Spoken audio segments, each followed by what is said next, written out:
तो last lecture में हमने ये चीज़ देखी कि हमने किस तरह से मीन के अगर हमने डाटा ऐड डिलीट या अपडेट करना है तो उसके 3 स्टेप्स थे कि हमने डेटाबेस के साथ कनेक्शन इस्टेब्लिश करना है, डेटाबेस के उसके बाद क्यूरी राइट करनी है और डेटाबेस के साथ कनेक्ट करके क्यूरी रन कर देनी है।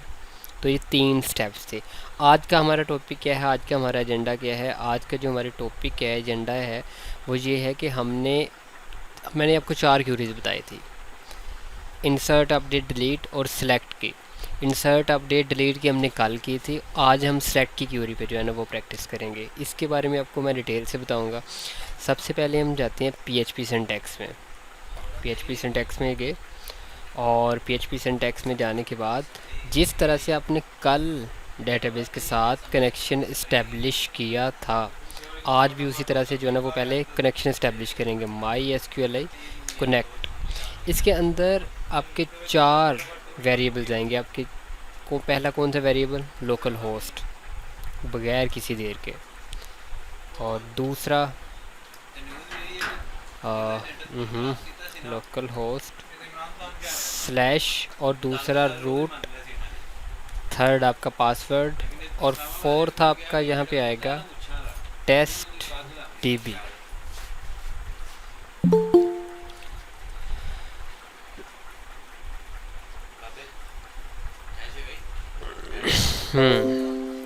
अच्छा, ये MySQL कनेक्ट किस लिए यूज़ होता है? डेटाबेस के साथ कनेक्शन इस्टेब्लिश करने के लिए।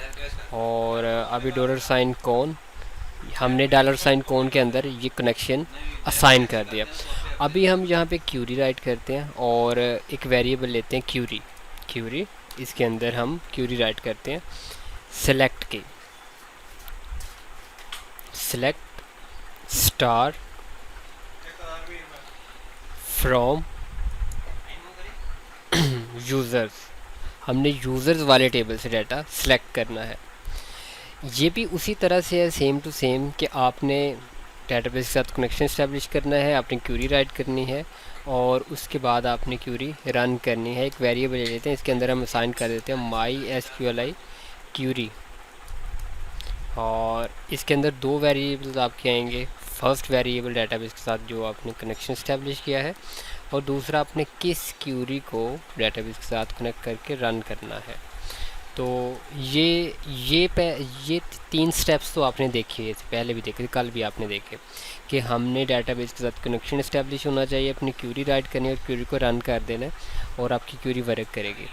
बट अगर हम यहाँ पे देखते हैं, मैं इसको रीलोड करता हूँ। अच्छा, ये कह रहा है कि लाइन नंबर 2 पे कोई एरर है। Local host route test DB। अच्छा, हमने टेस्ट/DB जो है ना वो डेटाबेस का नेम रखा था। अभी हम चेक करते हैं, अभी हमारे पास कोई एरर नहीं आ रहा। हमने एरर नहीं आया, हमने सेलेक्ट की क्यूरी लगाई, क्यूरी को रन किया, बट अब इस क्यूरी का जो डाटा है वो हमने फैच करना है। तो फैच करने के लिए 2 कीवर्ड्स जो है ना वो यूज़ होते हैं। एक कीवर्ड है MySQLi fetch array और दूसरा है MySQLi fetch assoc। MySQLi fetch array किस लिए यूज़ होता है और MySQLi fetch assoc किस लिए यूज़ होता है? array और source, इन दोनों में आखिर फ़र्क क्या है, ये भी आपको आज मैं बताता हूँ। आज हम सेलेक्ट के बारे में ही बात करेंगे, थोड़ा सा डिटेल से बात करते हैं। तो हमने डाटा को फैच करना है, तो सिंपल आप किसी वेरिएबल के अंदर साइन कर लें MySQLi fetch array और इसके अंदर जो आपने क्यूरी ऊपर रन की है वो वेरिएबल इसके अंदर आएगा। आपने क्यूरी राइट की, क्यूरी को रन किया और जो भी क्यूरी थी उसका डाटा आपने फैच किया। अब फैच करने के बाद अगर आपने अब जो भी यूज़र्स वाले टेबल का डाटा था वो फैच हो के ये डाटा वाले वेरिएबल में आ गया। अगर हमने देखना है कि अगर हमने प्रिंट करना है, सबसे पहले आपको मैं ये बताता हूँ, अगर हमने प्रिंट करना है किसी कॉलम का डाटा, अब किसी भी कॉलम का आपने डाटा प्रिंट करना है, किस कॉलम का डाटा, मैं किस कॉलम की बात कर रहा हूँ, अगर मैं यहाँ पे जाऊँ और मैं यूज़र्स पे क्लिक करूँ तो तो आप चेक करें मेरे पास यहाँ पे एक आईडी कॉलम है, नेम है, सिटी है, ईमेल है। फ़र्ज़ करें कि मैंने नेम कॉलम का यहाँ पे डाटा एको करवाना है, तो नेम कॉलम का मैं डाटा कैसे एको करवाऊँगा? मैं क्योंकि यूज़र्स वाले टेबल का जितना भी डाटा था वो सारा मैंने फैच कर दिया डाटा वेरिएबल के अंदर। अब मैं इस डाटा वेरिएबल के साथ ब्रैकेट्स के अंदर जिस कॉलम का मैं नेम लिखूँगा, अगर मैं लिखता हूँ नेम, तो ये नेम वाले कॉलम से मेरे पास यहाँ पे डाटा आ जाएगा।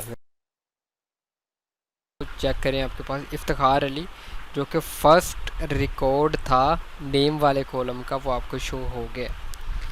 मैंने आपको कल ये चीज़ समझाई थी कि अगर आपके पास सिंगल रिकॉर्ड होता ना, जैसे कि आप यहाँ पे वेयर की यूज़ करते हैं कि वेयर आईडी इक्वल टू, और यहाँ पे आप 7 ले लेते हैं, तो अब आपके पास यहाँ पे अगर आप रन करते हैं तो आपके पास किंजा फातिमा आ गया, क्योंकि आईडी 7 का जो नेम है वो किंजा। अगर तो सिंगल रिकॉर्ड है फिर हमें वाइल के अंदर फैच करने की ज़रूरत नहीं है।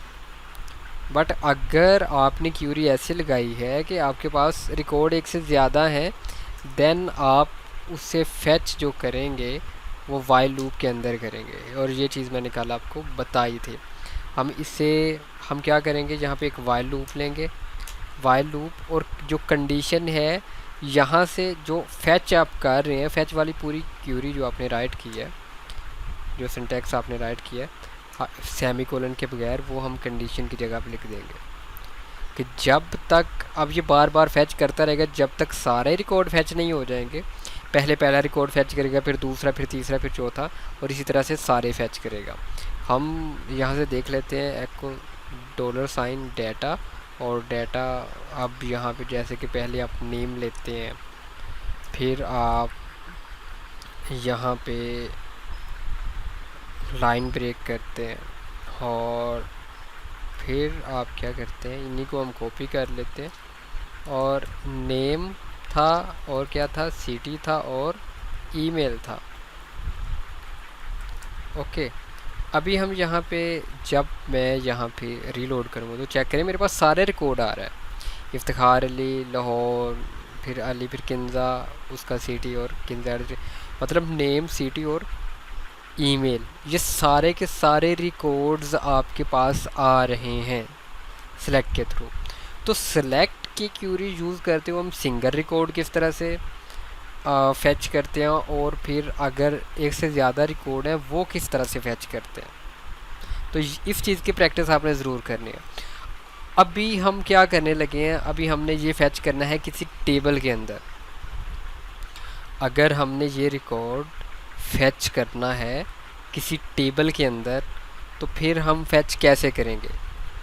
हम सबसे पहले यहाँ पे HTML स्टार्ट करते हैं, और HTML स्टार्ट की बॉडी के अंदर आप क्या करते हैं, यहाँ पे आप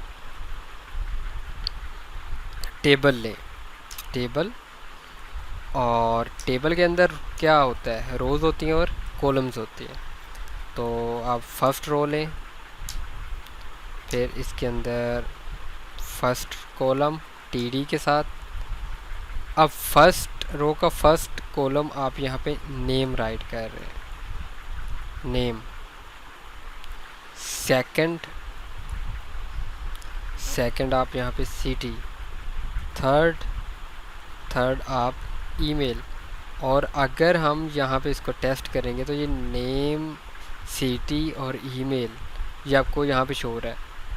अच्छा, हम ऐसे करते हैं, फ़िलहाल इसको हटा देते हैं, जो हमने ऊपर वाइल लूप लगाई है इसको हटा देते हैं फ़िलहाल, सो दैट ऊपर वाला ये record printer name, city and email जो हमने टेबल के अंदर लगाया।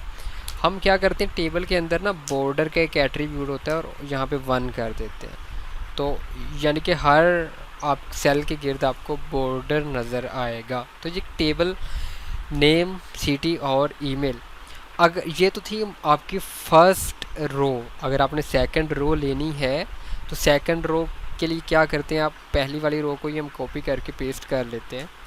तो यहाँ पे नेम की जगह पे जैसे कि इफ्तिखार अली, सिटी लाहौर, और ईमेल ali@viju.edu.pk। इसको हम सेव करते हैं और चेक करते हैं। अब ये हमारे पास ये फर्स्ट रो थी, ये सेकंड रो आ गई।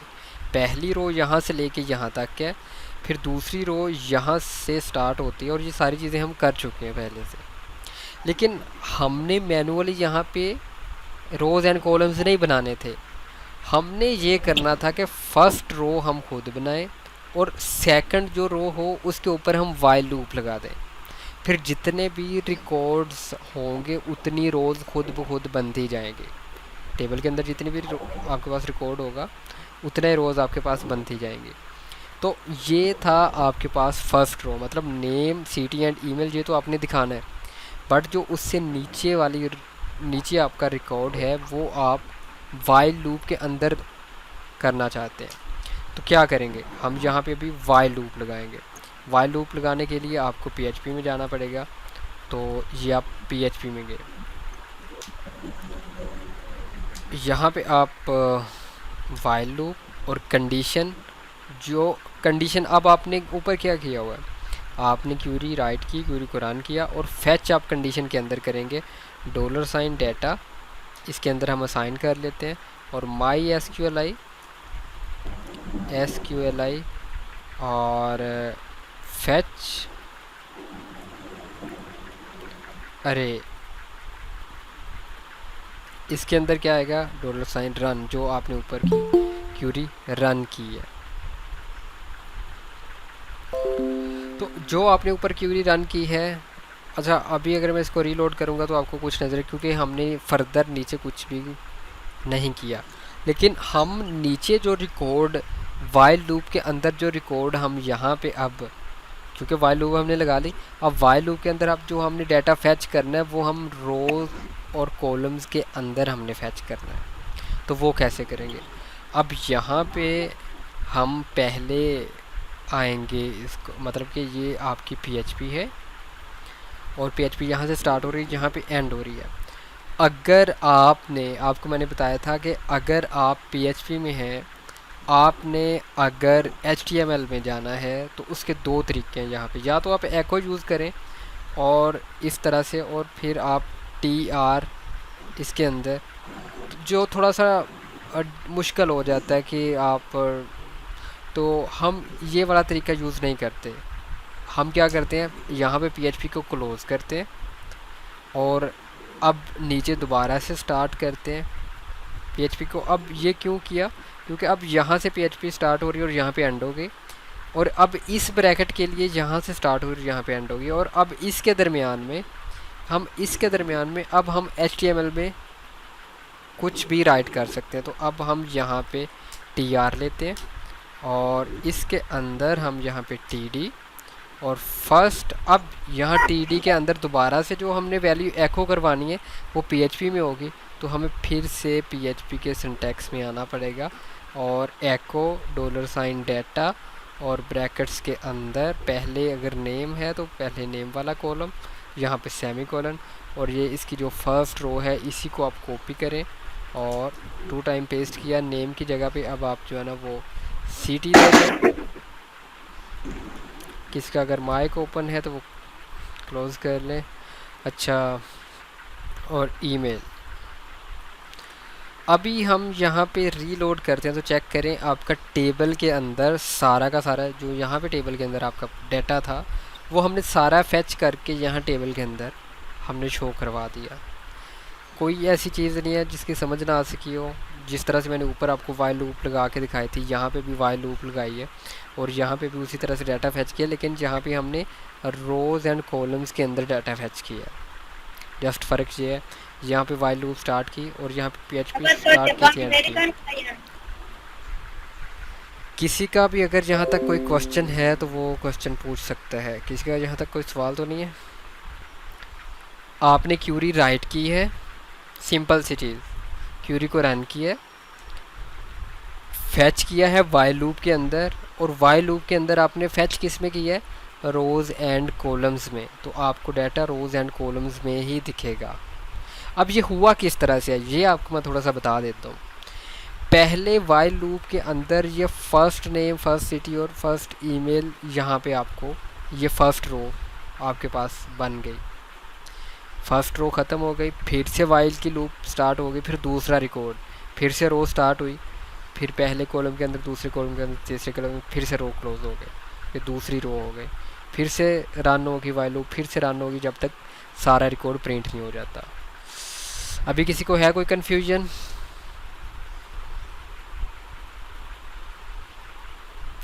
लाइन नंबर 34 पे दोबारा PHP यूज़ क्यों किया? अच्छा, लाइन नंबर 34 पे PHP क्यों यूज़ किया? चले यूज़ नहीं करते, फिर चेक करते हैं कि फिर क्या कोई इशू होता है। जी, वो कह रहा है कि लाइन नंबर 43 में आपने करली ब्रेसेस ऑफ ही नहीं किया, और लाइन नंबर 43 मतलब जो एंड है, मतलब ऊपर से लेके उसने नीचे तक ढूंढा लेकिन उसको ब्रैकेट कहीं पे भी नहीं मिली। आप वो क्या कह रहा है? वो कह रहा है कि आपने ब्रैकेट स्टार्ट तो की है बट आपने ब्रैकेट क्लोज नहीं की। आपने ब्रैकेट स्टार्ट किया बट आपने ब्रैकेट क्लोज नहीं की। तो हम चेक करते हैं कि हम वाइल लूप में यहाँ पे ब्रैकेट स्टार्ट भी कर रहे हैं, एंड भी कर रहे हैं, लेकिन ये ब्रैकेट PHP कोड के अंदर नहीं है। PHP यहाँ से स्टार्ट होती है, यहाँ पे एंड हो जाती है। अब इसके नीचे सारा HTML ही वो काउंट करेगा जब तक कि आप दोबारा से PHP के सिंटैक्स में नहीं जाते। तो हम दोबारा से यहाँ पे PHP के सिंटैक्स में जो जा रहे हैं वो सिर्फ़ और सिर्फ इस ब्रैकेट की वजह से, क्योंकि ये ब्रैकेट सिर्फ़ और सिर्फ PHP में ही काउंट होगी, ऐसे काउंट नहीं होगी। तो ये ब्रैकेट क्लोज की और PHP का सिंटैक्स भी क्लोज हुआ, और उससे नीचे फिर से HTML की कोडिंग है। और कोई सवाल?